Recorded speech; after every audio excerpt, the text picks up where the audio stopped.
یہ ضروری ہے کہ آدمی مومن ہو، کیونکہ ایمان کے بغیر نہ کوئی عمل صالح ہے اور نہ اللہ کے ہاں وہ مقبول ہو سکتا ہے۔ قرآن مجید میں بکثرت مقامات پر اس کی تصریح کی گئی ہے کہ نیکی وہی قابل قدر اور ذریعہ نجات ہے جو ایمان کے ساتھ ہو۔ مثلا سورہ نساء میں فرمایا، جو نیک اعمال کرے خواہ وہ مرد ہو یا عورت اور ہو وہ مومن تو ایسے لوگ جنت میں داخل ہوں گے۔ آیت 124۔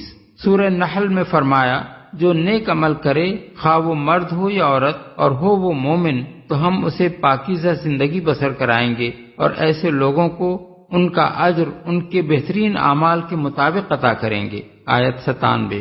سورہ مومن میں فرمایا، اور جو نیک عمل کرے خواہ وہ مرد ہو یا عورت اور ہو وہ مومن ایسے لوگ جنت میں داخل ہوں گے، وہاں ان کو بے حساب رزق دیا جائے گا۔ آیت 40۔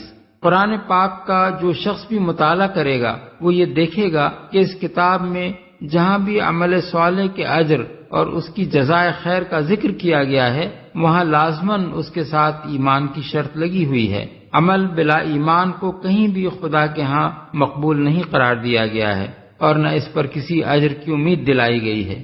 اس مقام پر یہ اہم نقطہ بھی نگاہ سے مخفی نہ رہنا چاہیے کہ آیت میں یہ نہیں فرمایا گیا ہے کہ پھر وہ ایمان لایا، بلکہ یہ فرمایا گیا ہے کہ پھر وہ ان لوگوں میں شامل ہوا جو ایمان لائے۔ اس کے معنی یہ ہیں کہ محض ایک فرد کی حیثیت سے اپنی جگہ ایمان لا کر رہ جانا مطلوب نہیں ہے، بلکہ مطلوب یہ ہے کہ ہر ایمان لانے والا ان دوسرے لوگوں کے ساتھ مل جائے جو ایمان لائے ہیں، تاکہ اس سے اہل ایمان کی ایک جماعت بنے، ایک مومن معاشرہ وجود میں آئے اور اجتماعی طور پر ان بھلائیوں کو قائم کیا جائے جن کا قائم کرنا اور ان برائیوں کو مٹایا جائے جن کا مٹانا ایمان کا تقاضا ہے۔